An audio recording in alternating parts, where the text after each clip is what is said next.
বাড্ডা থানার একটি মামলায়, হত্যা মামলায় সাবেক আইসিটি প্রতিমন্ত্রী জুনায়েদ আহমেদ পলককে বিজ্ঞ আদালতে হাজির করা হয়।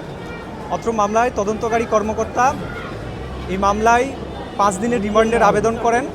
আমরা জুনায়েদ আহমেদ পলকের পক্ষে রিমান্ড বাতিলপূর্বক জামিনের আবেদন করেছিলাম। বিজ্ঞ আদালতে আমরা বলেছি যে ইতিমধ্যে আমাদের মক্কেল জুনায়েদ আহমেদ পলক তাকে 58 দিন রিমান্ডে রাখা হয়েছে এবং যাত্রাবাড়ি থানার একটি মামলায় 9/11/2024 তারিখে যখন রিমান্ডে নেওয়া হয় তখন তিনি শারীরিকভাবে অসুস্থ হয়ে পড়েন এবং তাকে ঢাকা মেডিকেল কলেজে ভর্তি করা হয় এবং তিনি তার উচ্চ ডায়াবেটিস এবং তার ব্যাক পেইন এবং নিউমোনিয়াতে ভুগছেন এরকম একটি রিপোর্ট দেওয়া হয়।